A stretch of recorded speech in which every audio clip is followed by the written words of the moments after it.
Sa iyo pa lang sa udto mga idol no. Magpa-check up daw si sir sa iyang DS64B, walay turbo ni siya mga idol. Nakita lang buta na sir sa itong mga vlog, taga Tinsan pa ni sila sir mga idol. Ang problema din ay mga idol, palyado kayo, labi na si og maka-drive og maka-reverse og naka-aircon siya mga idol. Bago daw ning overhaul mga idol kay nag-overheat daw ni siya. Pero palyado daw gyapon, muning nakita ta ni sir sa itong mga vlog, muning nabanti din sa itong shop mga idol. Palyado kayo, kawa pa naganda ng aircon.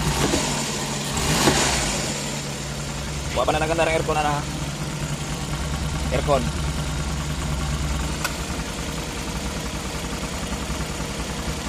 Oh.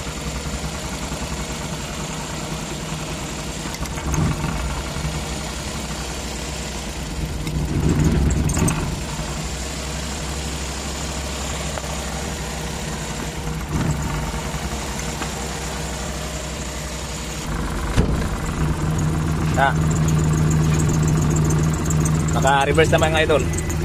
Tamak tag brake. Kalir ka siya. Ano na to yung at i-compression test na to mga idol. Puro ka siya.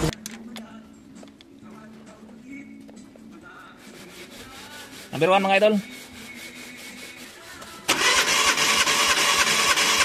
Ayos na. Pwede na niya mga idol. Tungtong lang 100 fights na niya. Number 1 okay sa mga idol. Number 3 mga idol. Start. Okay. Ayos ang number 3 mga idol. Abot na siya ako 100.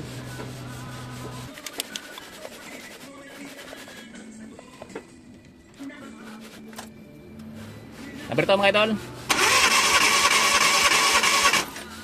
Bagsak. Dapat ani maabot siya og 100. Ang himo na to ni mga idol. Kinahanglan kita magtanggal og cylinder head mga idol. Tanaw na to kung sa iyang posible na mga barbula, hungaw. Okay, DS64B. Taga Dinsan pa ni sila mga idol. Ato lang ning tanggalon ng cylinder head mga idol. Tapos i-resurface na to, ang engine block. Mag-ilis ta og valve seal, mag-setting ta sa mga valve seal mga idol. Okay, update lang ko mga idol pag ma-perform na naman eh. Sundin ko niyo mga idol, daghan pa ni.